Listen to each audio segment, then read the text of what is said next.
Hi, this is Scott with the WaterWise Community Center, and today we're going to talk about converting your lawn sprinkler system over to a high-efficiency drip irrigation system. One of the reasons why I wanted to create this video is because more often than not, when we go to a homeowner's house that has gone over to drip irrigation, we find a lot of problems. There's a lot of different ways to do it, and usually what we find are that the systems installed aren't using the professional parts, the professional kind of layout that we recommend, and there's a lot of issues. There's a lot of breaks. Oftentimes that water efficiency is being lost, and oftentimes all of that is not even really diagnosed until plants start to die. So if you're going to go over to a drip irrigation system, which can be one of the most efficient ways to water your WaterWise or California native garden or any type of landscape, it's important to really invest in doing a good job up front. It can save you a lot of time, hassle, and really protect your investment in your new landscape. And so the first thing that we're going to do, so we're going to look at the various parts and pieces involved in this style of what's called an inline drip irrigation grid. This inline drip irrigation grid is really what we recommend for a good system that's going to last for you. And so the first thing that you're going to need is your drip irrigation line or drip line. So this tubing, which is about 1/2 inch in diameter, comes in 100 or 500 foot rolls. For the average homeowner, even though if you're doing your whole lawn, chances are you're using over 500 linear feet of this stuff, it's really a lot easier to work with the 100-foot rolls, so that's what we recommend. And then there's nothing to punch into here in terms of the actual emitters. These emitters are already welded inside of this line at a set spacing. Today we are working with a 12-inch spacing, and they all have a particular flow that's evened out along the length of it. So this is a 0.9 gallon per hour emitter every 12 inches included down this 100-foot length of pipe. And depending on your soil type, you might go with a different emitter spacing, a different emitter. But what we find here on our sandy to gravelly soils in our demonstration garden where we're working today, and it's pretty typical of a sandy to sandy loam soil for long-term woody shrubs, perennial plants, or trees, we like to work with 0.9 gallon per hour emitters at a 12-inch spacing, and then space these lines about 18 inches apart from each other as we make our grid.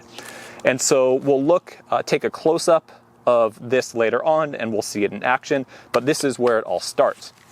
Now, to lay this out and then to make the different connections we need to work with some fittings. And the best fittings to work with for this style of inline drip emitter tube are insert fittings or barbed insert fittings. And so you can get them in all sorts of shapes and sizes. It's literally just kind of plug and go. So these are T's, which are going to be one of our most important fittings for putting together this grid. You can get 90-degree fittings. You can get couplers, which if you run out of line or need to make a repair, are essential. And then there's a few other ones we'll look at as well. At the end of our line, you're also going to want to be able to flush out any dirt or debris that might accumulate slowly over time, even though we're going to be working with a filter. And so these inline ball valves are really useful, just one at the end of the line. They insert just like the other barbed fittings, and we'll take a look at how to do that later. And they will remain closed most of the time, and then you can just open it up to flush out water. Now, along this length of pipe, you're also going to need to hold it down and secure it so it doesn't shift over time. And for that, we recommend just 6-inch, they're sometimes called drip staples, drip irrigation staples, or jute staples, because they're also used to hold down jute netting on slopes. And these are available in very large bags at the local landscape irrigation supply store. And then we have a few more things that we're going to use here, specifically because we are converting from a former turf irrigation system, from some pop-up sprays. And so one of the easiest ways to do that is to use a spray to drip conversion kit or a drip retrofit kit. Rainbird makes the most commonly available one on the market. This is something that literally has the same shape as a 4-inch pop-up sprinkler body. And if you have a Rainbird sprinkler, you can literally just take the top off of this and insert it in with the filter that comes with it. That's what we're going to do today. Or if you have a different brand, you can simply unscrew the whole sprinkler and then put this on as if it was a new one. But instead of a pop-up, this has a pressure reducer and a filter inside and a conversion piece that will let us install our first drip fitting. So this is an essential piece for our drip retrofit. Another option would be to go all the way back to your valve, install a different style of filter and pressure reducer, and then you can just skip this part and work with your sprinklers from there. And we'll talk a little bit as we go about the advantages and disadvantages of each approach.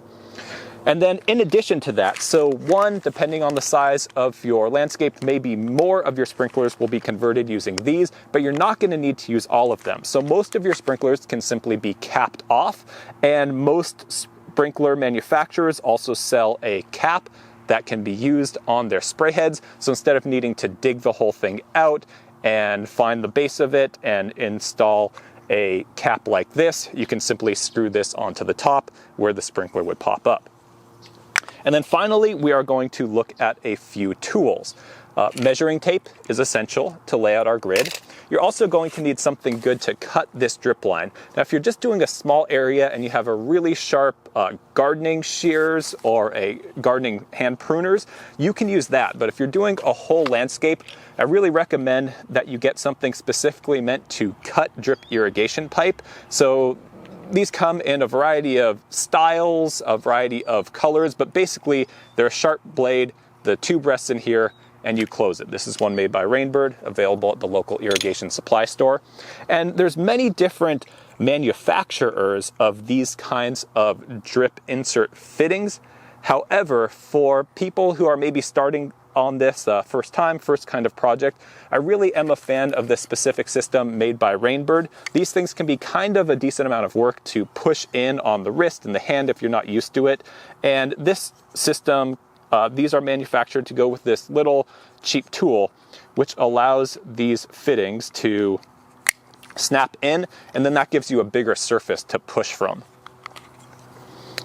And then finally, one last little detail that we'll install on this system is what's called a tattletale. This is something that we'll do to convert just one of the sprinklers that we're not going to use into something that will pop up but not use any water and just basically be a visual indicator that the drip system is on. So if it continues to run after the valve should be shut off, sometimes you can't see that buried underneath mulch if it's still going. From here, we'll take off one of our spray nozzles, we'll install an adapter, we'll install a cap, and this will just pop up at the end, and it'll be a quick visual indicator that the system is running, or if it's down, the system is not running. And so with that, we'll take a look at our site and get started on our conversion and our layout. So the first thing we're going to do is we're going to install our drip retrofit, our pressure reducer and filter. No matter what style of pressure reducer and filter you use, it is absolutely essential part of the system. It is absolutely not an option to use drip irrigation without a pressure reducer and a filter. It simply will fall apart, things will get clogged, it just won't work over time.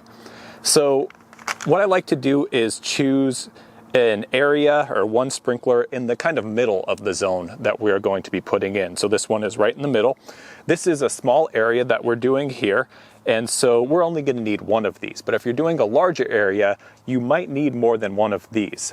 For each style of drip line that you get, you're going to have a flow and a spacing, and there's going to be a design guide that's available from the manufacturer, which will tell you how long of a continuous length of this pipe you can use before exceeding the capacity of that pipe. And that's all about water flow. You can't have too much water going too fast through the pipe because it could damage it.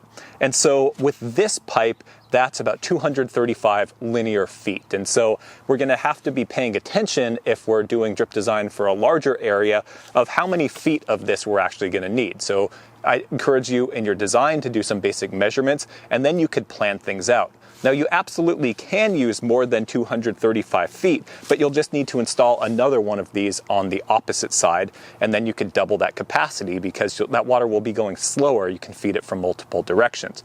Now, at a certain point, there's just going to be too much of a hassle installing too many of these. It'll just get kind of very cumbersome, and each one of these needs to be checked and flushed every 6 months or so, which is an easy process, but it's going to be a good idea if you need to do a larger area, definitely beyond 1,000 square feet, to, instead of installing one of these at each of the sprinklers that need it, to just go back to the valve and install a larger filter and pressure reducer, and then you'll be able to tap in anywhere along the irrigation system. And then you'll also be able to install what's called a header and a manifold, and we'll show that after we show this system here. And so, but for small systems, a lot of people find this to be the easiest way to move forward quickly, and so that's what we're going to start by showing. And so, very simple to install these. If you're working with a Rainbird or a Hunter brand pop-up sprinkler, which it will say, you can take a look at the top of it. This is coming off here. This purple piece is just to identify our demonstration garden. We're on recycled water. And so here we can see we have a Rainbird brand pop-up sprinkler, so that's just fine. And we're going to start by simply unscrewing the top of this and carefully removing the inside. It's spring-loaded. And now this is a 12-inch pop-up sprinkler, which is for more of a landscape approach. You won't have something this long in your yard. In most cases, you'll probably have a 4 or at the most 6-inch pop-up sprinkler, maybe a 2-inch. If you don't have a Rainbird or a Hunter brand sprinkler, that's just fine. You'll want to dig down, cleanly remove the sprinkler, make sure you don't get dirt in the line, and then just screw this back on the top. But because we have the Rainbirds, we can just swap out the guts, which includes this filter. And so this filter, if you're on normal city water, just once every 6 months, check it, pull it out, spray it out with a high pressure nozzle, make sure that you don't get anything that's going to clog the filter and block the water flow. And then the pressure reducer is integrated into this part. So this kind of fits together, and that could swap in right here. Another really, really critically important thing is find some way, whether it's a decent sized stone, whether it's a garden ornament, but mark in the garden exactly where each of these are, because I've worked with people who put these in, they forget about the filters, they forget they need to be flushed, and 4 years later, there's no water coming out of the drip lines, the plants are starting to die, things have all been covered with mulch, and they have no idea where these are. The maintenance is very easy, but make sure you remember where they are. And then onto that, you'll have a couple of pieces that come with the retrofit kit where you can decide if you're just going to send your drip out in one direction. This is mostly for very small beds, maybe the small planting bed up against a house, or whether you're going to send your drip out in 2 directions. And if you're starting in the middle of a zone of any significant size, this is generally the way you're going to want to go. And that just threads right on. When you're working with plastic to plastic threads, you want to start very gently, and you want to make sure that you're not going to be cross-threading, which means the threads aren't lined up and you're forcing it down. That could damage the threads on both pieces and ultimately lead to 2 useless pieces. So start gently, make sure things are lined up, and then you can hand tighten. And that's all you need to do with most of these threaded pieces, especially if it's after a valve, like everything we're working with today, is just hand tighten is enough. And so with that, this piece is installed, and we're ready to start the layout for our drip line. And so we're going to look at all of our measurements, get some things marked out, and go from there. So the next step is going to be to determine the exact spacing of the lines in our grid. And we have a couple of options for how we would do that. Basically, the one thing that we need is our lines to run parallel to each other, roughly for our chosen drip line, our emitters, and our soil to be 18 inches apart from each other. And so we could set it up to where the lines either run long this way or to where they run this way. But I will always choose to set things up to run in the longest direction they can on level flat ground, because that's going to mean the fewest amount of fittings, which means faster install. It means less pieces that might have any issue over time. It's also going to make it significantly less expensive to install. The only exception to this really would be if you're installing on a significant slope, you always have to run your lines so that they're going across the slope. You never want to run your lines straight up or down a slope. But with level ground, we have the choice. And so I'm going to set them up where we're going to have lines running this way.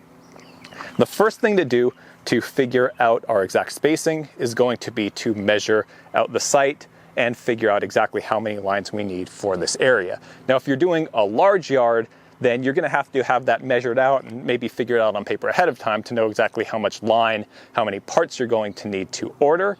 But in this small zone, we're just going to figure it all out here for the demonstration. And so first we measure.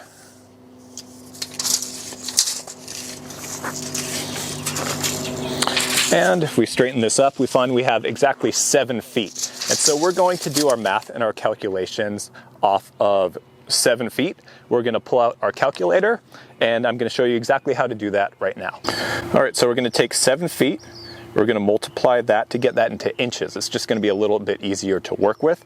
So 7 feet times 12 gives us 84 inches. However, in really figuring out our exact spacing, we always want to start our drip lines about 2 inches in from either edge, especially next to pavement. If you have your drip line right at the edge, what you're going to have is just water pooling up, getting kind of pooled up against the paving or the concrete right next to it. So because we have 2 sides that we're working with, we're going to pull 4 inches off right there. And so that leaves us with how many lines we need to fill 80 inches is our question. And we're always going to then add 1 additional line onto the total because that's going to be our first one. And then we're going to be figuring out the gap in between each additional one.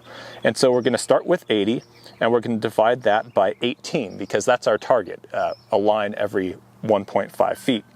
And what we get is 4.44. So obviously we can't install 0.44 of a line, so we are going to round up. In this case, you can choose either to round up or round down. And 0.44, if it was like 0.2, I'd just round down and have a little bit more space. But because it's somewhere in the center, I really don't want to have too much extra space in between. That might lead to some gaps or to some dry zones. I'd rather have 1 extra than 1 too few in a small area like this. And so we're going to then go up to 5 lines. And so it would be 80 divided by 5 lines, 80 inches divided by 5 gaps, basically, that we're going to have. And that gives us 16. So we are going to install them every 16 inches. So now that we've calculated our spacing and we've decided that we're going to scoot things in a little bit to fit our space, we're going to put in our lines every 16 inches instead of 18 inches. What I like to do is do a little bit of a field layout that makes everything go really smoothly when we're actually cutting the pipe and putting together the fittings. And to do that, I like to use these same staples that we'll use later to then secure the drip line down. And so I start by getting my 2-inch measurement off the edge. And here, this is just going to have to lay down. We have a little bit of this footing that's right here. Not something you usually run into in a residential situation, but we're still going to have soil and plants here. So I still want to get this drip line here.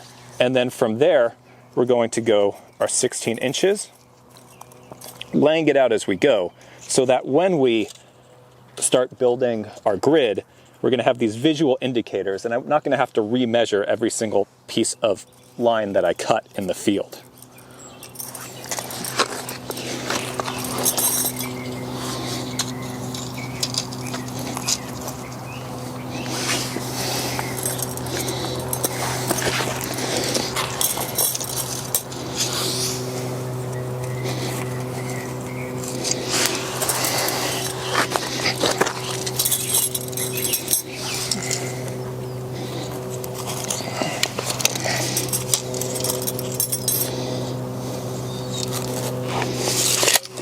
There we go. Ends us pretty perfectly close to that 2 inches. And we might scoot this one in just a little bit more to get off the concrete a little bit, but that's what we have. And so now what I'll do is I'll go down to the other side, and I will lay out the exact same grid. And so as I'm pulling my lines, it's really just connecting the dots in between the two places, and there's no guesswork or eyeballing involved.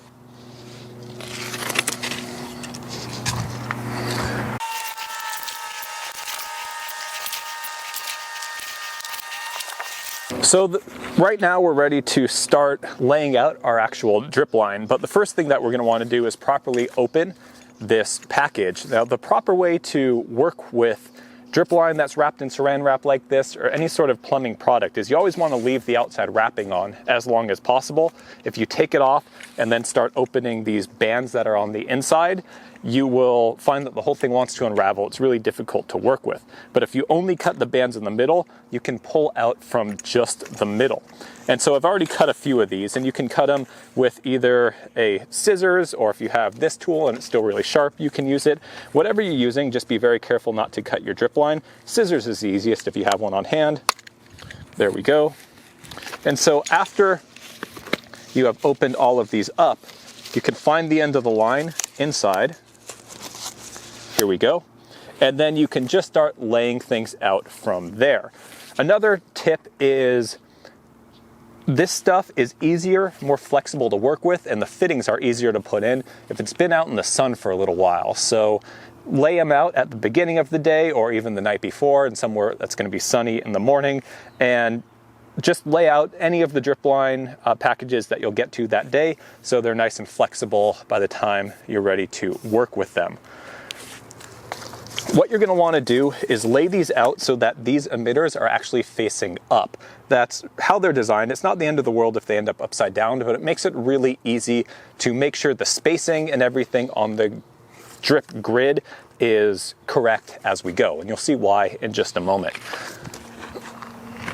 I'm also going to grab this little tool that's mostly designed for inserting the fittings, getting behind them and providing that leverage. And this is just a tool that goes with the Rainbird brand fittings, where they're actually set up so they can clip into here and you can push them in. There's a lot of companies that make good fittings, but I am partial, especially for homeowners that might be doing this for the first time, to this system because it just gives you a little bit more leverage. And then this piece can easily be used to just kind of open things up a little bit more. And then you go from there. So what you can see here is with this setup, our connection to our drip line is actually going to be a little bit above the soil surface. Now what you would do with that is up to you. If it's farther back in your landscape, might not be a problem at all. Might be an area that eventually will get covered with the plant, and this might keep things nice and easy to find. But if it's right at the sidewalk and you don't like the look of this sticking up, then you might actually want to go get down to the base of your sprinkler. If it's installed nicely on a swing joint, you can just kind of push things around down in the hole a little bit and get this to flush back out to where it'd be covered with the mulch. So that part's up to you. But now we're going to proceed. We've already loosened this up a little bit at the end with our tool, and it's really just a push with a little bit of a wiggle action, and make sure that this is seated all the way. So there we go. And then we will be off from here. And so as we go, because we've measured and we've already put out our indicators for our spacing, we don't need to measure and cut a bunch of individual lines and piece them together later. I just like to roll this stuff out in the landscape, cut as I go, and fit everything together. I find that to be much more efficient in most cases. And this is something that is doable as a single person project, but if you have someone who can help you out as you go, it's going to make things a lot easier. And so you can see it kind of wants to coil a little bit as it goes, and so after I cut each piece to size, then I will untwist things so it'll naturally lay flat a little bit nicer. So it's going to bring me to here, and what I think I'm going to do is I'm going to run this header part for the drip line where all the individual lines come together just on this side of this sprinkler. And so what we're going to do now is we're going to put in a fitting to head the line that way, and then this line will connect to each one of our longer lines that's going to run down the length of this bed. And so right here, because I'm not going to physically remove these sprinklers, I'll choose, it'll be about 2 inches off if I come in and then have my 90-degree fitting just on this side of the sprinkler. And so I kind of pull it out, and that'll be about right there. And so when you work with these, you're going to start to close in, and then you twist just a little bit, and that catches the line, gives you a nice clean cut. You always want to try to have as perfectly straight, perpendicular to the drip line cut as possible. It might not be completely perfect, but give it a shot. And then what you're also going to want to do is, because this line is coiling up, it might want to curl in a little bit. So this is your chance to untwist the line if you need to a little bit, and align things so that everything is going to be pointing up in terms of the direction of these emitters. You always want to have whatever fittings you're going to need close by, and then you can loosen this up. With these, you can snap the fitting into the insert tool and then put it in. And this is a pretty warm day, so these are going in really easily. If it's a cold day, if you're having trouble, a couple of quick tips that some people like to use. An extension cord with a hairdryer just on the ends can help really quickly. And then I know some people who have tried to use like boiling water, put in a thermos and dip it in, but I also know other people who have tried it and ended up with hot water all over themselves in the field, so I would use that one with caution. And then what you can do to sort of set this spacing is, as you are laying these out, we're going to come back and put in far more of these staples later on, but you can insert these. And so here I'm hitting a little bit of this concrete, so I'm going to need to come in just a little bit more. And we do have very gravelly soil, so I'm going to need to run and grab my 4-pound sledgehammer to knock this in. All right, so ran and grabbed my sledgehammer, and this is about as bad as it gets for putting these staples in.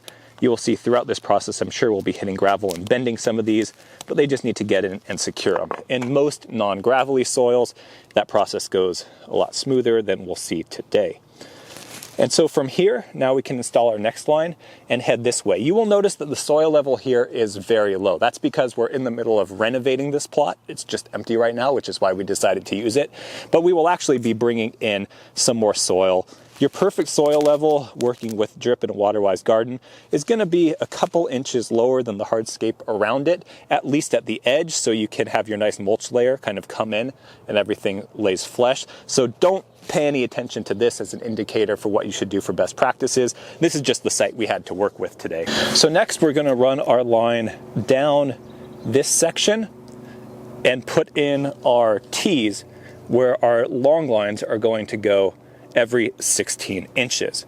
Now, if you're doing a long installation of this, you can actually buy from the same manufacturers and at the same locations that you get your drip line, a similar looking tube that just is going to have no drip emitters in them. And that would actually be the perfect thing to run on your lines where you're just going to have your small lines that are really then connecting to the longer lines that you have at your exact spacing to lay out your drip system. But if you're just working in a small area like this and you don't want to buy extra stuff, it's actually just fine to use the same line. You'll end up with a couple of extra emitters, but in the whole irrigation efficiency of the spacing, it's not going to make that much of a difference. So that's what we're going to do today.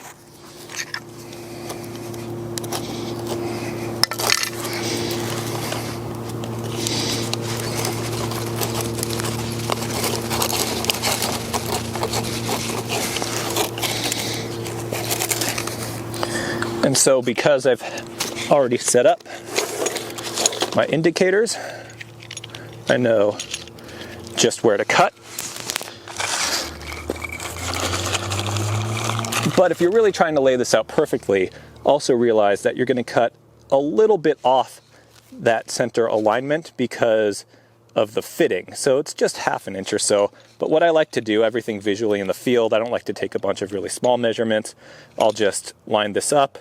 I'll kind of put my thumbnail where exactly I want to cut, line the blade up, get my finger out of there. There you go. And that'll give you a really good visual indicator.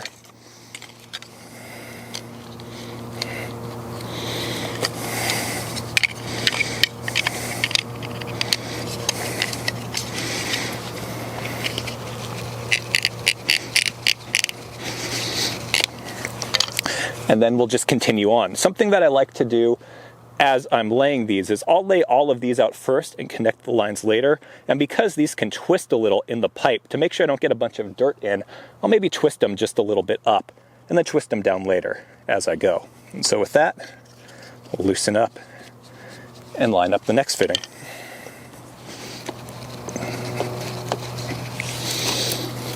And you can use these staples as you go. I like to, just to kind of get things firmed up, I'll pull them off and then secure them near where the lines are going to start as we move along.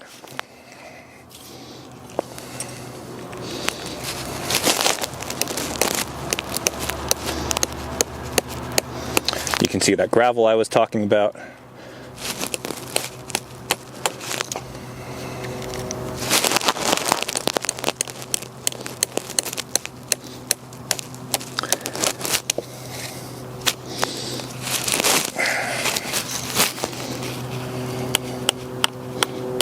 There we go. And sometimes here on our site, we literally just have to accept that it's not going to get that deep and just let these things bend over. Which, as long as it doesn't pinch the line, will still help. That's a little too rough for me. Sometimes you just have to start with a new one.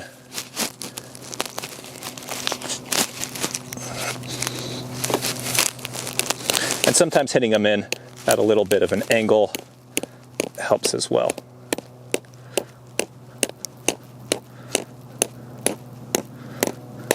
There we go.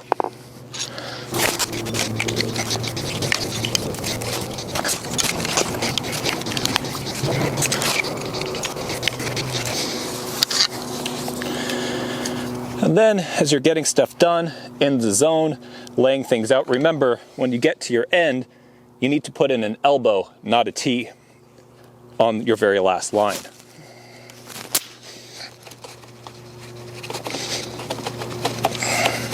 So this is our last T fitting that's going to send another line this way.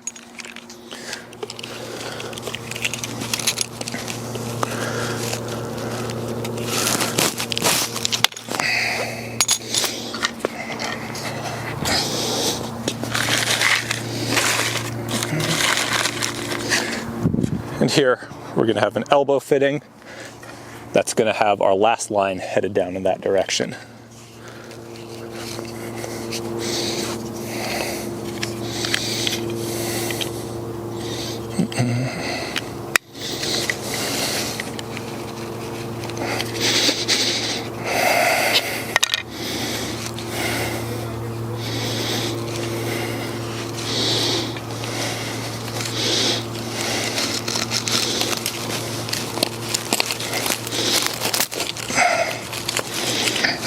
And so now we're going to head down to the other side.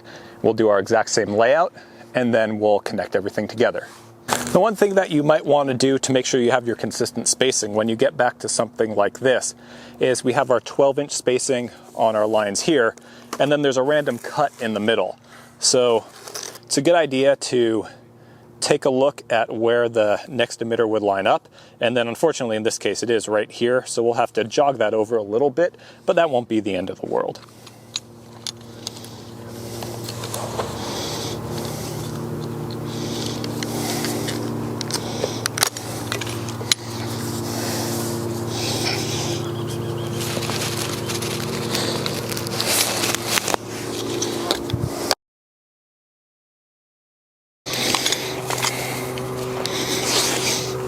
So one thing to keep in mind if you're using your same drip line to do these small sideways runs is that if the spacing just happens to land on an emitter, you're going to need to cut that off so that you can get a nice fit into your fitting.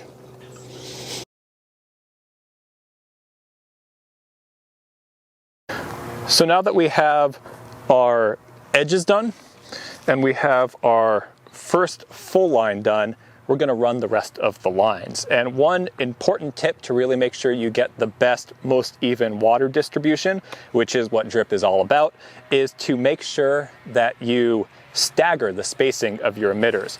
And by that, I mean, on this line, we have an emitter here and an emitter here.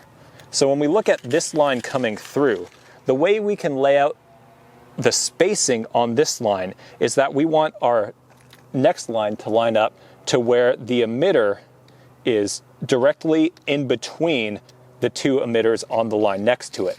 So it's going to be here and here. And that staggering, basically think triangles in between each lines. And with the way that the water moves out through the soil, that's really going to give us our most even distribution. That's the best practice for working with drip. And so what we need to do when we're starting each line is we need to usually do a little bit of extra trimming to make sure that we're going to achieve that. So what I like to do is just what I showed you, is I'll have a little mark that I'll make in the soil, and you don't need to measure it precisely, eyeballing is fine, but I'll have a little mark I'll make in the soil, and then as I start to lay out my drip line, I'll need to make sure that I hit that mark with one of my drip lines. And sometimes you need to move it just a little bit to avoid an emitter. The layout doesn't end up being perfect geometry down to the fraction of an inch, but as long as we're getting pretty close, that's really going to give us quite good performance. So I had to cut off that little bit extra. Grab my little tool to loosen this up some.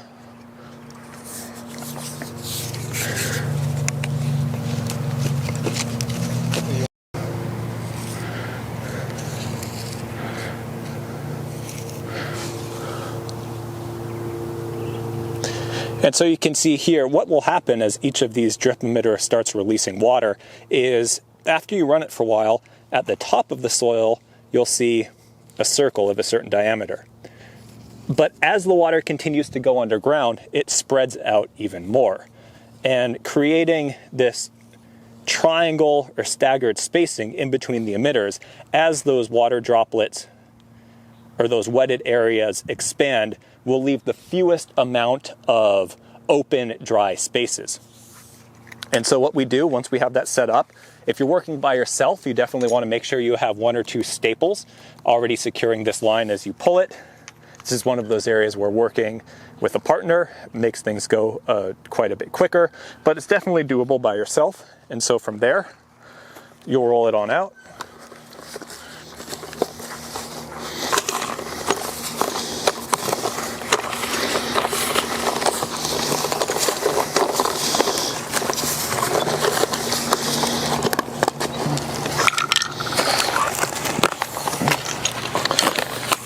You'll pull it a little bit, gently but firmly. You don't want to rip the staples out on the other side, but you want to make sure you have a nice tight line that's going to have a nice straight line when you're done. And just like all the other ones, I'll kind of eyeball it. I'll stick my finger onto the pipe where my cut point's going to be, get the blade lined up and release my finger, make my cut.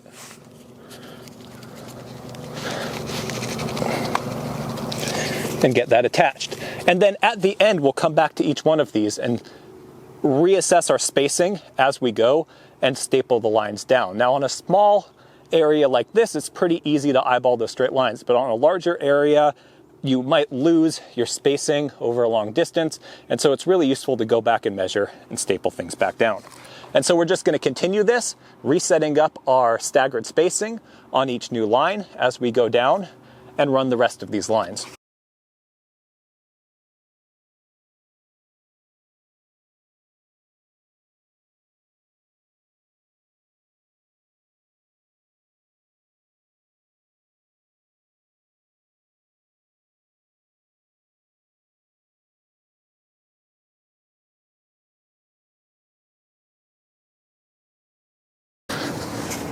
One other quick tip just to keep things as easy as possible for yourself is I always recommend when doing runs like this that you go back to the same side each time you do an additional line, and that's just the easiest way I find to set up your nice even staggered spacing.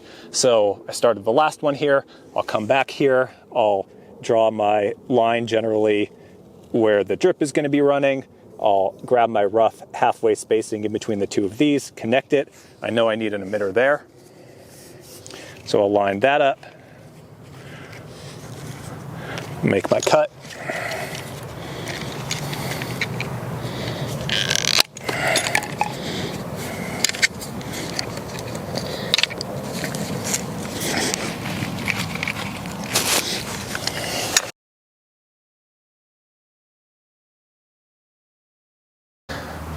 So now we're going to install one essential thing on any drip zone that you're going to install, which is some way to flush the drip lines, which means easily open up the lines, let water and any debris run through, and then close it back up again. It's really important to, the first time you turn on your system, to make sure that that flush valve is open so that if there is any dirt or debris from the install on the lines, it doesn't shoot directly into your drip emitters. Now, the high quality products from the reputable name brands these days do have designs for those drip emitters to try to keep debris out of the emitters and have them less likely to get clogged, but you really want to avoid grit in the lines as much as you can, or any soil particles. So by starting your system with this open, and then about once every 6 months, once a year or so, just open them all, turn the system on for a minute or two, let anything that might have accumulated, gotten past the filter, go out, and then close it up again. So for a small drip system like this, where we're working with all this 1/2-inch flexible inline drip tube, I like to use these. There's a couple of different designs. The main ones that you'll find at the irrigation supply stores, definitely something not at the big box store, but the irrigation supply store, either have a gray valve on the back, some of them have a green and a little different valve design. But the important thing is that they have those same inline valves just like our fittings. And ideally where you want to put these is on the exact opposite point from the source of all of the water. So for in this small layout, we have directly across from us the sprinkler that we put in our drip retrofit kit to be our water source. And so directly across from it, we're going to come back, we're going to make sure that this is turned up so we're not cutting directly on a emitter, which we would have been pretty close to, so always check. We'll just stagger it a little bit farther off. We'll cut our line.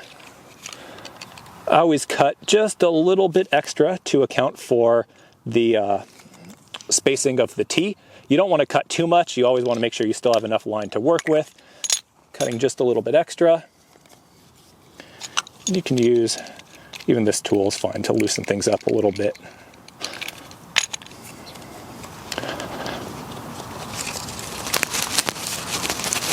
Get this in.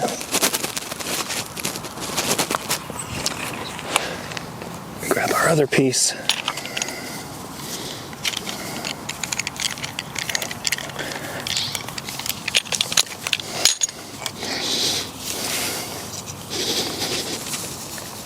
Slide this in.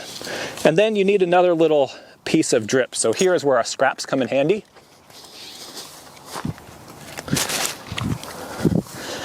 Just grab one of these offcut pieces. Side looks a little dirty, so I'll cut off the emitter. And it's really useful if you're doing a large job to have a little bucket, put all these little pieces of trash in it as you go, so you don't need to go picking around for them later because they'll be hard to find.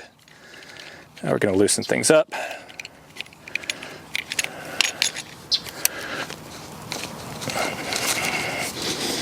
And going to cut this down a little bit. You really just need enough space to have a nice room for getting your piece on. And this is another thing that you're going to want to do something to make sure you remember the location of this. Over time, this will get buried in the mulch. If it's not going to be a visible eyesore and where you're putting it, it's not a bad idea to get a small plastic valve box from the irrigation supply store and put that over it.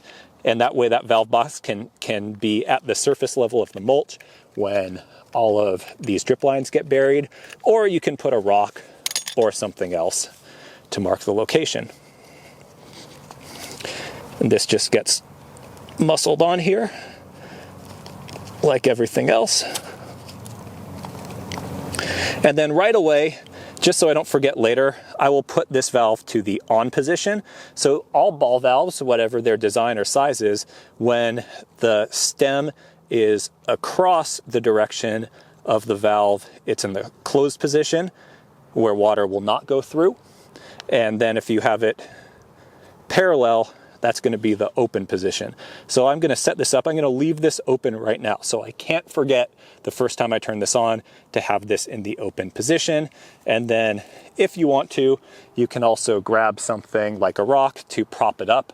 I will do that whenever I come across something in the next couple of minutes and then have that propped up. Oh, here's one right now, just so it's not shooting directly down into the soil. An important thing when you're getting ready to cap your sprinklers is to make sure that you have the package of O-rings that comes when you buy the bag of these caps. It's really important to making sure that you get a nice watertight seal, and what you'll do is you'll just place these O-rings individually in this little channel that's around the edge of this, and you might need to work with your fingertips or even gently with the screwdriver to make sure that that's nicely seated down in there to get the proper seal.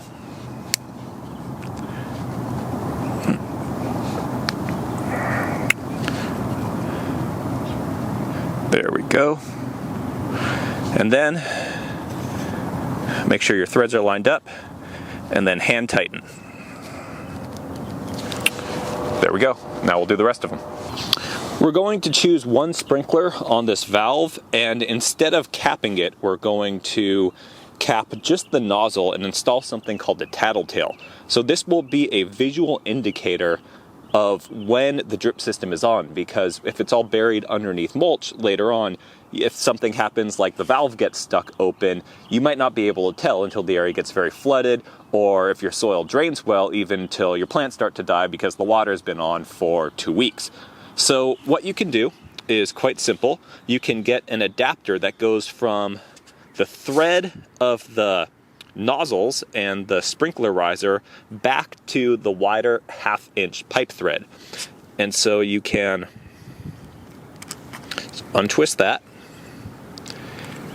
twist the adapter on, and then at that point that will hold it up. And then you're gonna just screw on a 1/2 inch threaded cap. You're gonna wanna use a little bit of thread seal or Teflon tape to get a nice watertight seal.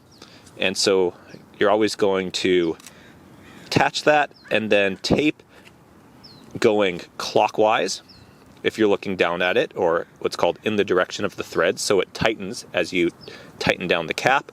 And you're going to go 3 times around. It's a bit tricky when you are just doing it for the first time, but then over time you just get your muscle memory down, and then you just pull it off and smooth things together. And make sure your threads are lined up. Start gently, and then hand tighten. You can pull it up a little bit to get a better grip on it. And there we go. And so now when the line pressurizes, this won't put out any water, but this sprinkler will pop up and it'll be a visual indicator. These happen to be 12-inch pop-up sprinklers, so these are going to pop up really high. In most lawns, you'd have a 4-inch or maybe no more than a 6-inch sprinkler body, so they might pop up just like that, but it'll still be a nice visual indicator of whether or not the line is running. So now that we've capped our sprinklers that we're not using, we put in our flush valve and our tattletale, it's time to do final layout details. And the last thing we really need to do is we need to use a lot more of these staples to staple down along the lines every 3 to 4 feet in general to keep this in place. So you will go through quite a few staples if you do a full yard project, but that's really important to keep your even grid spacing over time. I'll generally kind of go more towards the 4-foot end than the 3-foot end. And one thing that can really help speed you up and get your lines in the exact right place is to cut a guide. So instead of measuring 16 inches, what we did is we took this small scrap piece of PVC pipe, even just a stick cut to length works just fine, and we cut this to 16 inches. So that way we can quickly go through and make sure we have our spacing as we staple things in.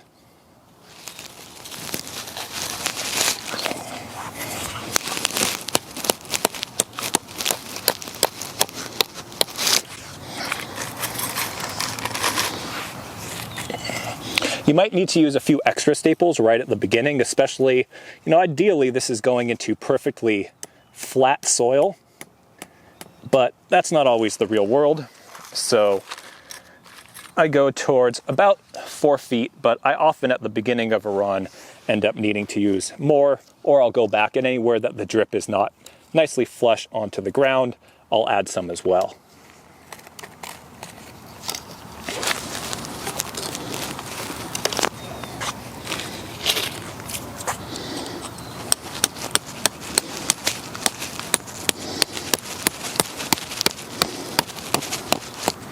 And then you just continue slowly but surely throughout your whole zone.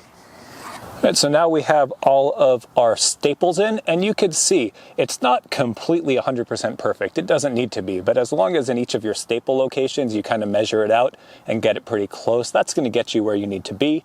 We have our flush valve that's open, set up on a rock, so now we're ready to turn the system on for the first time.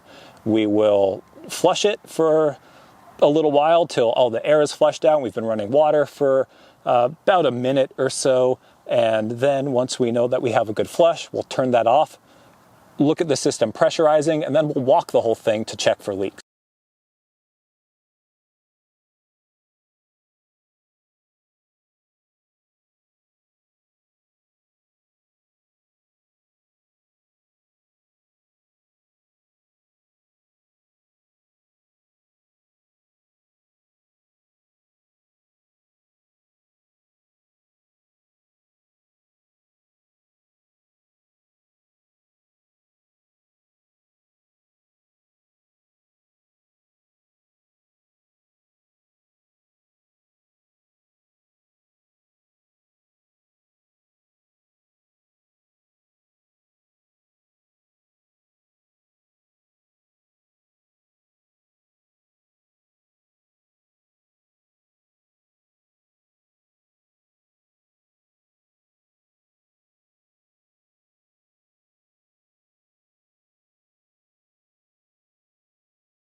And so you can see here the value of installing this drip grid irrigation system. We ran this system just as a test for about 40 minutes, and you can see even at the surface level how nice and even this watering pattern is. Now, depending on your soil type and how fast your soil infiltrates water, you might see a series of circles. You might not have this full coverage at the surface, but as each of those emitters, that plume of water from it, goes underground, it will spread out. So if you're setting up following the charts that we provided or that the irrigation manufacturers provide with your emitter spacing and your drip line spacing appropriate for your soil type, you will get this nice even coverage. This is why we recommend this system, among other reasons, above the button emitter systems, where you have just one or two individual spots that put water directly at the base of plants. That might be fine in the first year, but as our water-wise or California native plants grow in over time, their root systems naturally want to spread far and wide, and they want to gather the water that they do need, even though they're low water plants, from far and wide to search out that water like their natural pattern of roots that look for that water. The opposite of what they want is all of that water right at the base of the plant. That in fact can cause a lot of plant health problems long term. And so by providing this grid, this nice even watering, almost as like it had rained, but just right on top of the soil surface, underneath our mulch layer that would cover all of this up, we're going to be providing the best possible allotment of water evenly through the area that we can provide with the drip system that will also support the long-term health and stability of our plants. So for this example, we're going to look at a very similar approach, but something that you probably would want to consider if you're doing a larger area. There's also a bit more efficiency in terms of the maintenance on this, where we would be setting up our pressure reducer and our filter actually at the valve so that all the water coming downstream getting to our irrigation system is already pressure regulated down to the proper pressure for the drip zone. And what we're going to do is we are actually going to set up what's called a manifold of wider 3/4 inch pipe which means that we'll be able to irrigate a larger area off of just a single point of connection. This would be something that, depending on the drip line you're using, depending on your spacing, might be appropriate for an area up to about 1,000 square feet based on coming off of a single 3/4 inch pipe. So we're going to look at the process of digging up our 3/4 inch PVC sprinkler pipe, cutting into that to set up our manifold, and running everything all off that one point instead of needing to install a number of those zone control kits at a number of different sprinkler head locations. It has the advantage that we'll be able to go back and just flush our valve and check on things at the valve itself, not have to pull up the individual sprinklers. And so let's take a look and get going.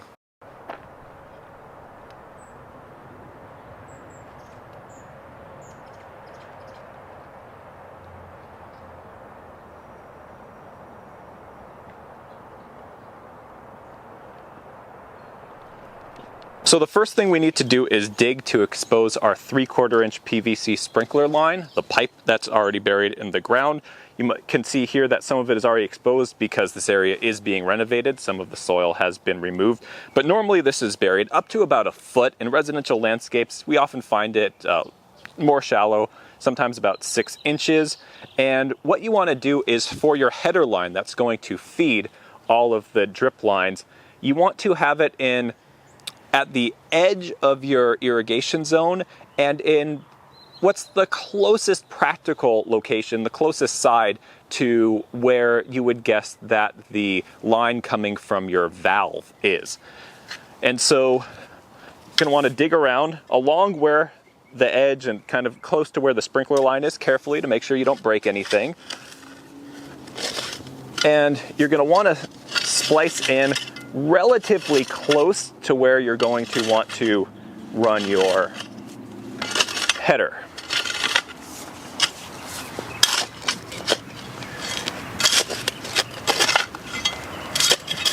You can see here that this line is kind of getting deeper as it goes, which is not necessarily ideal. It's not the best way to run your lines, but sometimes that's what you find. And so this location is going to be good enough. It's still maybe about 2 feet away from where I'm going to run my header, but that gives me a little bit of room to work, make sure that I can get all my fittings and adapters in and not have everything crammed too close together.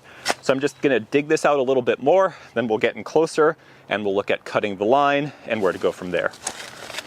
So now we have our pipe exposed. You'll see that this is purple pipe. That's just because we're on recycled water at our demonstration garden. Your pipe will be white at home, exact same stuff other than the color. And so you can see that we've dug out a little bit more, given ourselves room to work without getting dirt in our line, which is essential.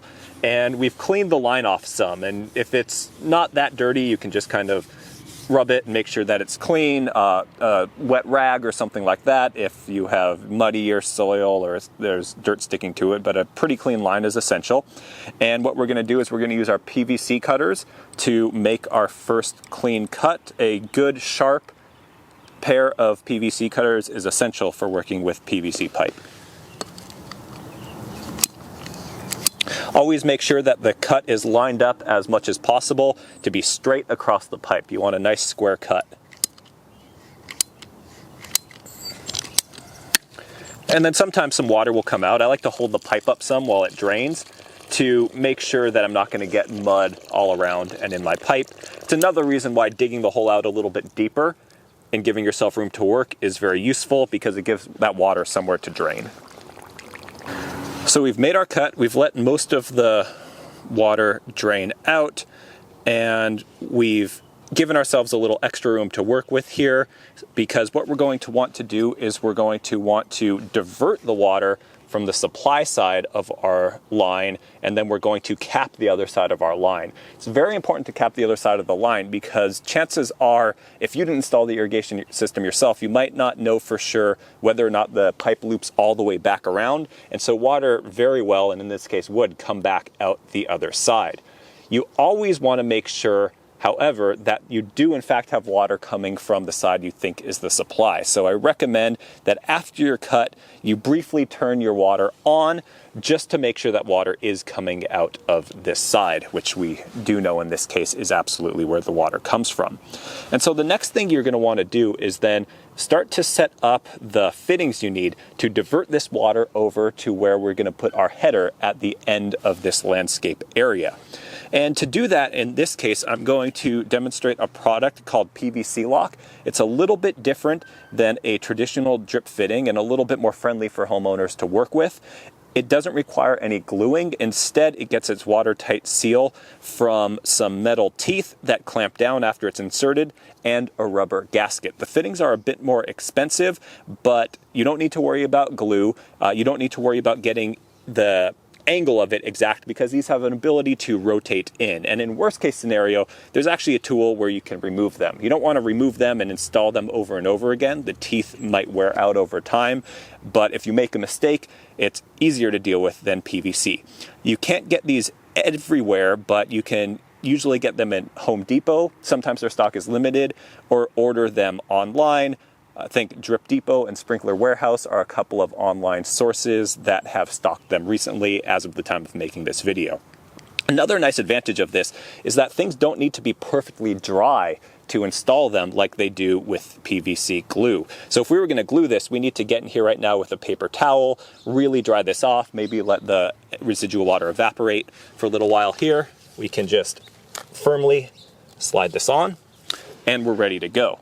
They also make caps. I don't happen to have a cap with me right now. So in this case, we will just put this here. We're not actually going to turn the system on and pressurize it. We're just kind of laying out the parts for demonstration. So if this was glue, we would absolutely need to glue this because it's a traditional PVC fitting. And then I'd probably wait until tomorrow morning to turn the system back on. From here, what we're going to have to do is jog our line over, and we're going to have to use an adapter to start using the blue lock pipe that we're going to use for our manifold.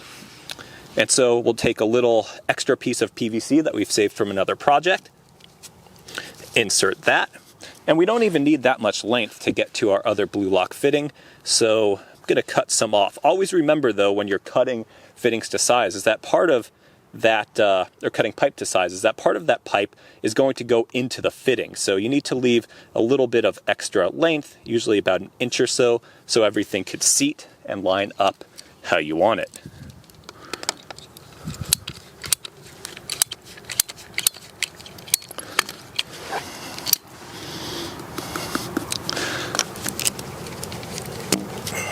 There we go. And then we will need one more fitting, and I'm going to leave myself a little bit more length. I always like to leave a little bit of space in the middle in case for any reason we need to come back and cut later. So I'm going to grab another piece of pipe really quickly.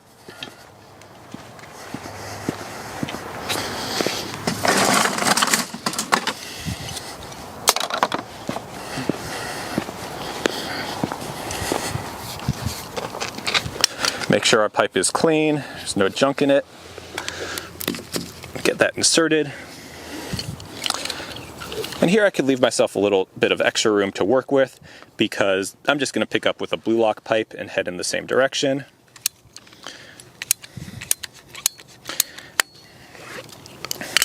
And now what we need to set up is the ability for our PVC pipe to connect with this blue lock pipe that we are going to use for our installation of our header. And in just a moment, I'll talk about why we like to use this pipe for our headers. But for now, what we need to do is have the adapters so that our PVC pipe fittings can get over to our blue lock pipe fittings. And whenever you're transitioning between different kinds of irrigation pipe, in most cases, you're going to be transitioning back to a pipe thread where things can screw together. And so in this case, we're going to be using a female adapter on our PVC side and then a male adapter on our blue lock pipe side. And so you could get these PVC lock female adapters. I don't happen to have any. So for this case, we're just going to slip this on and pretend that we're gluing it. And you can check our other videos. We have a great video showing the basics of how to glue pipe if you've never done that before. And so with that, imagining some time for the glue to dry, we will be ready to insert our 3/4 inch blue lock fitting. And for that, we're going to use a little bit of Teflon tape. Whenever we have threads on our pipe, it's always good to use Teflon. This didn't pull off cleanly, so it's just fine to pull it. And I'll normally, if I have something like that, put it in my pocket because this stuff tends to blow and float away around the site. And then, just like we've talked about before, you're going to get it started. And if you're looking down at the threads, 3 turns clockwise in the direction of the threads. 1, 2, 3, and then pull and smooth. You always want to double check and make sure that your Teflon tape is not covering the top, blocking the water flow. And this is available in different widths to fit whatever width of fitting you're working with. So with that, we will carefully screw this in to hand tight.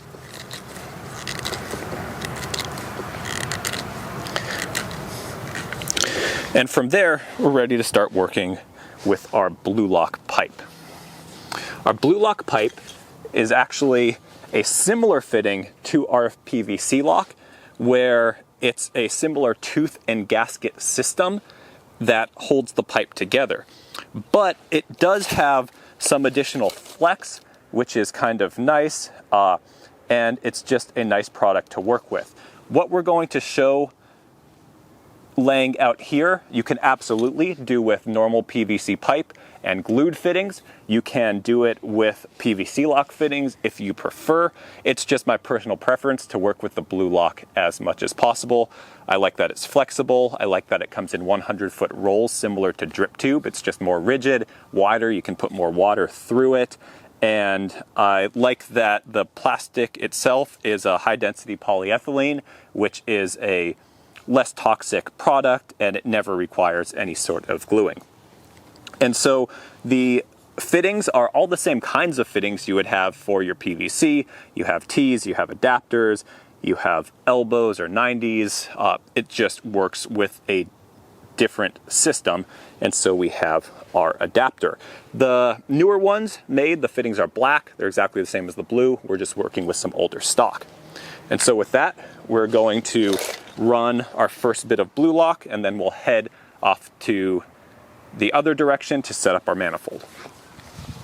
So this is our blue lock pipe. It comes in a 100-foot roll wrapped up just like our drip line. So you're always going to want to open that from the middle, just like our drip line. It's a little bit more rigid. So as it comes out, it might curve some. You can always flex it backwards. And then one of the critical reasons why we are using this is because this is a 3/4 inch line, which means that we can safely put a lot more water through it than we can our 1/2 inch drip line. That is the whole reason why we're setting up this 3/4 inch manifold as an example for larger size zones or larger landscape projects. So that's one of the key reasons why you would consider using this or a PVC manifold. And so you always want to make sure that the edge that you're using, especially if it's an old piece, is nice and clean. It's not, plastic isn't frayed or nicked at all. And if you need to, you can always just cut off another little piece. This one is looking quite good. And so we're going to reach down and we'll just kind of work it in like our other compression fittings. That. The newer black fittings are actually a little easier to work with, and you do really get a nice click when you insert them. And so with that, we're going to eyeball it, and you can see part of why I like using this stuff is it's very flexible. On smaller PVC lines, you get some flexibility, but then going into something like a 90-degree fitting, you're very limited on the amount of flexibility to get things to line up at the right angle, where there's just a lot more play and a lot more room to work with, so you don't need to work with perfect angles nearly as much. And so with that, we're going to use our 90, that newer style fitting, about right here. And remember, you're going to have to leave a little bit of room, about an inch more pipe for your cut. And to cut this stuff, you can use either a PVC cutter or your drip cutting tool. If you're using a PVC cutter, because this line is a little bit less rigid than PVC, you'll see that it'll start to kind of push down on the pipe, and just giving it a little bit of a turn as you start to go will help you make a really nice clean cut. There we go. And then our fitting pops right on. You can see how easy that was. So now we're going to turn. We'll measure out our spacing for our drip lines, just like we did marking it with our staples on our other example, and then we'll get going building this manifold. So one of the additional steps that we're going to need to take working with our setup of our 3/4 inch manifold that can send a lot more water through the line at once is that at each point where the blue lock connects into the drip, we're going to have an adapter that again goes from blue lock to our drip, again using a 1/2 inch pipe thread for our adapter. And so this is 3/4 inch blue lock to 1/2 inch pipe thread to our drip insert barb. And we're going to use T's as we go along the line, and then at the end we're going to use 90s. One thing I like to do to save a lot of time and effort is count out how many pieces I'm going to need, and then do all of these connections ahead of time. You can do them in the shade.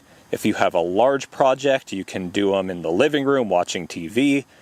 Be prepared way ahead of time for laying them out in the field. And so same thing with all of our other Teflon tape connections, 3 turns.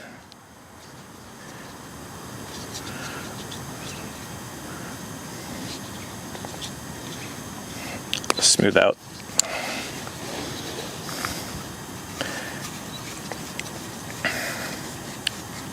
Then hand tighten. And then what I'll do is I'll go back to the location of all of my staples where I know I'm going to lay my lines, and I'll lay out these fittings just so that everything is nice and ready and nearby as I'm ready to run my pipe and connect everything.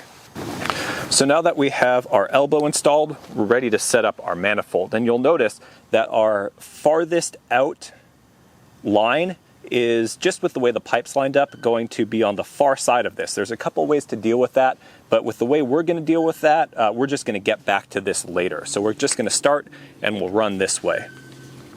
And so we insert, we can bend this back some, and then we're going to line up our fitting. And remember that this pipe is going to insert about an inch into the fitting. So we'll mark ourselves off here as our place to cut.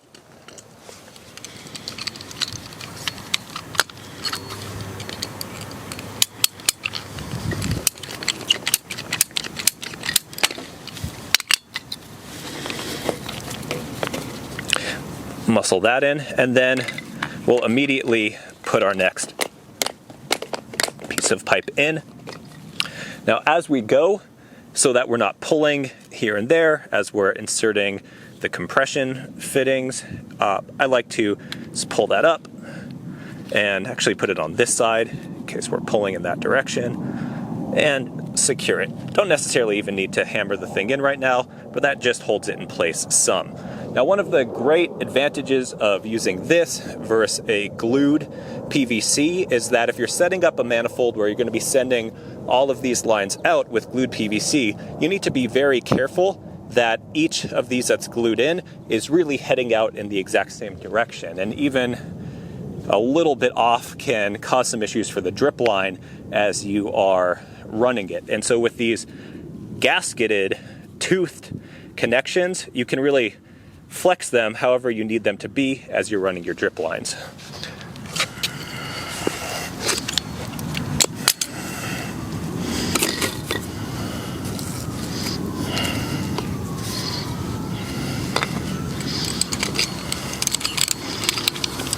Another advantage if you're doing a system where you're doing all gasketed connections is that you don't need to wait for glue to dry, as long as there's no gluing you did that day, in order to turn the system on and check for leaks. As soon as these things are pushed together, the seal should be watertight and they're ready to go. And so now we'll just repeat until we get to the end of this line. So now we're getting to the edge of our manifold. We've put in all of our T's. And then one thing I just want to mention really quickly is remembering that your last drip line on any manifold is going to end with a 90 and not another T, unless you happen to have like a flush valve or something, which you don't need on this side of the manifold. So we're going to be ending with a 90.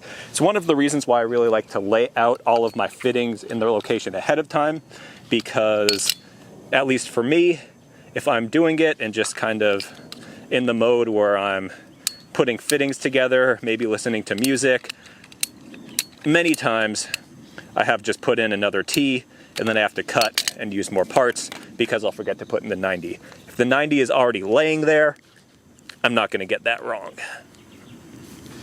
So there we go. So that finishes the supply side of our manifold. We're going to install something almost exactly the same on the far side of our manifold, which will be the end side. So here we are on the far side of this planting area. And what we have here is our end or our exhaust manifold. This is built just like the supply side, same spacing, same fittings, 90 at the end, and then our T's. However, this side does not need to actively get water flow to it. The exhaust manifold is meant to connect in to each one of those pipes, and then on this side, having this wider exhaust manifold does a good job of allowing the water flow to even out. It helps balance things, allowing more water to run through the system with a minimum of problems. And then another great reason for this exhaust manifold is that we'll connect all of this water, and then at the end we're about to install a flush valve, which you can use both when you're starting up the system for the first time, as well as periodically every 6 months or so to flush out any debris that may have gotten in the line.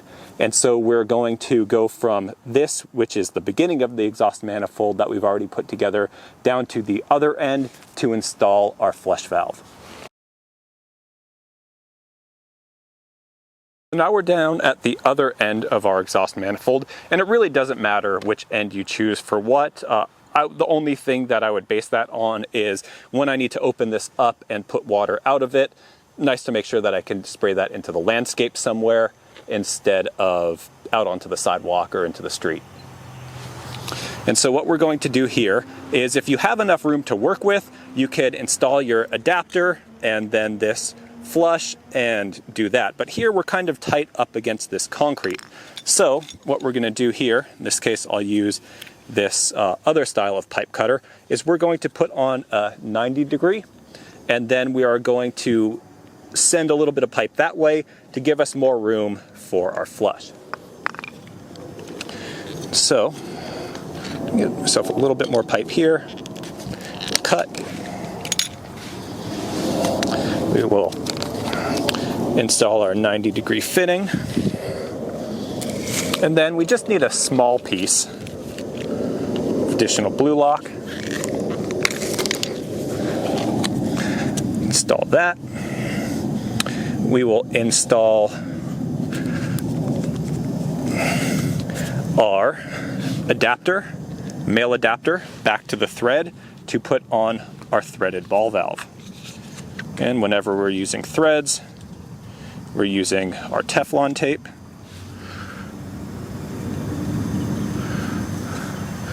And this is something, if it's easier for you, you can tape these two pieces together ahead of time.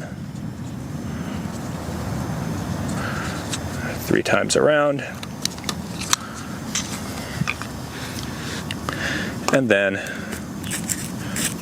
hand tight. This one's a little dirty because we're reusing it.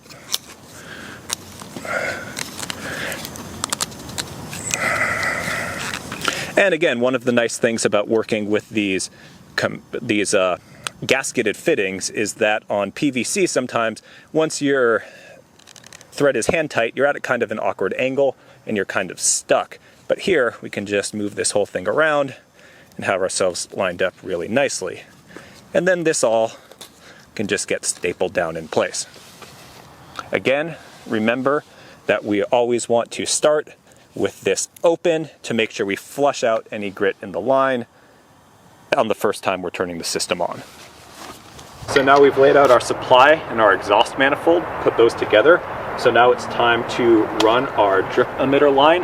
And this part's gonna go exactly like our previous example, no difference at all. Same way to connect everything, same way to stagger the spacing. And so we'll get going.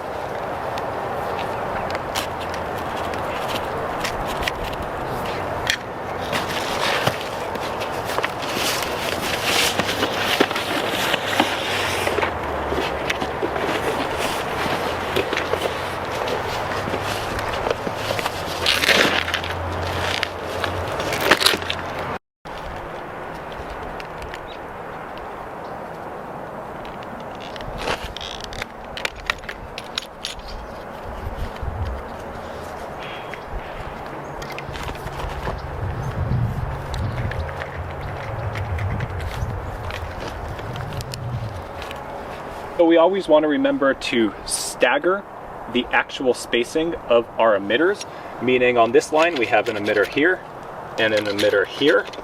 So on this line, it's going to come through here. We want our emitter to line up halfway in between these two emitters, roughly here. And so what I like to do is just like this, we will mark that out in the dirt, and we know we'll need to have an emitter land there.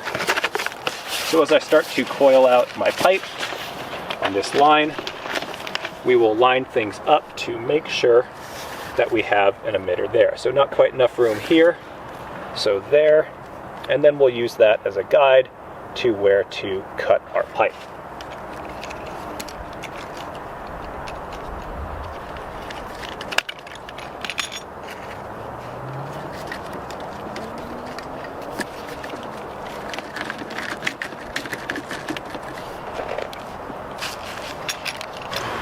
So here we have a situation which is not uncommon to run into, which is as we're laying out some part of our line, there's something that doesn't quite fit. So here we came through with our blue lock 3/4 inch line, we elbowed here, but for our drip spacing in between our lines, our 16-inch spacing, we need to have a drip line coming through right here. So there's a variety of ways to deal with it.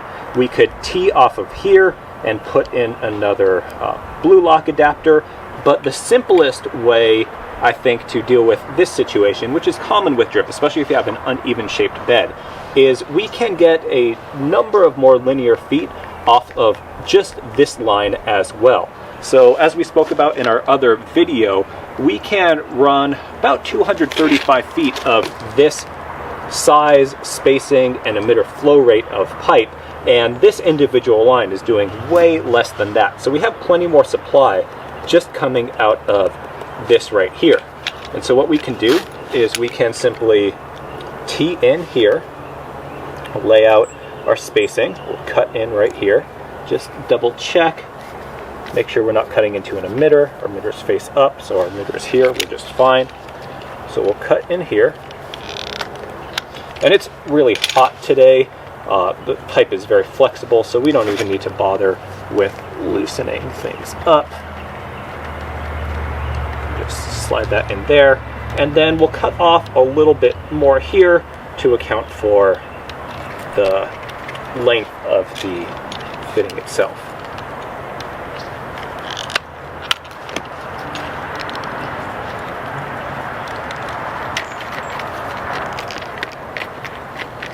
So we'll get that in here. Now we'll just take another little piece, cut off this emitter right here, so we have a nice clean starting point.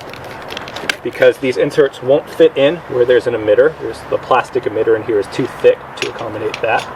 You won't get a seal. So this, and now we'll run this over to where we can have our 90-degree or our elbow fitting to run the line off in the main direction, kind of line up where our cut's going to be.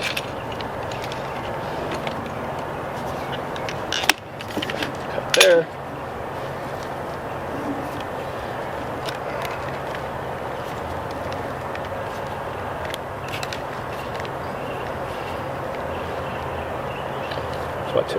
more, and here we go. And now you can staple this in. It's pretty rocky here. We'll see if this even goes in. There we go. And now we can run this down to the elbow on our exhaust and get things set right in. So we are going to double check though. Make sure we're setting up our staggered emitter spacing. So we're going to want to have an emitter about right here. Line things up. So we're going to have to cut a little bit off. So we get an emitter here, which means we can cut just about right here. Because that last one took a little bit of muscling. We'll loosen this up some.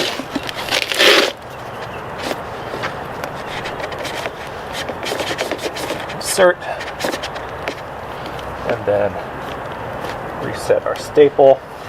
Probably want a second staple in here as well. We'll go in. There we go. Now we'll run our last line.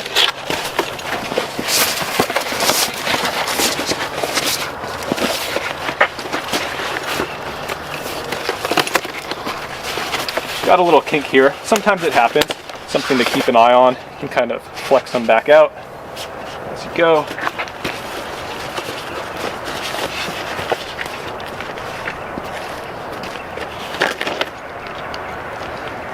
Line this up. This is our last cut.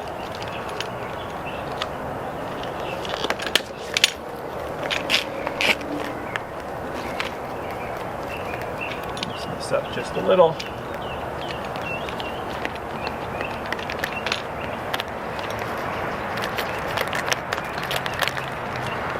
Staple this down. And so now we've run all of our drip lines. We have our nice grid. It's time now to, just like we did in the other videos, we would cap off all of the sprinklers that we're not using on this zone. Then we would start the system with our flush valve open, flush everything, close it up, check for any leaks, and then we'll come back with our spacer, measure everything out as we hit in all of our staples, and we would be ready to go. But critical, we're not ready to do that yet in this theoretical example because we glued some pieces. If we were using all the PVC lock and blue lock, those are all gasket fittings, we could flush and check right now. But if you did glue any PVC, recommend you wait till the next morning because that glue really needs time to set well, and then you could go from there. But for now, this will finish it for this drip irrigation with a 3/4 inch header and exhaust manifold. So thanks for joining us and have fun with your projects. Super awkward. We hope you found this tutorial useful. This is best put into practice with good planning and design for your highly efficient drip irrigation system. And to get great information about that, as well as choosing between a highly efficient spray system or a drip system, and much more, check out our retrofitting lawn sprinklers for Waterwise and California Native Gardens online workshop recording right here on the Waterwise Community Center's YouTube channel. And to stay up to date with everything going on at the Waterwise Community Center and online, sign up for our newsletter at the link on the screen. We hope to see you at the Waterwise Community Center.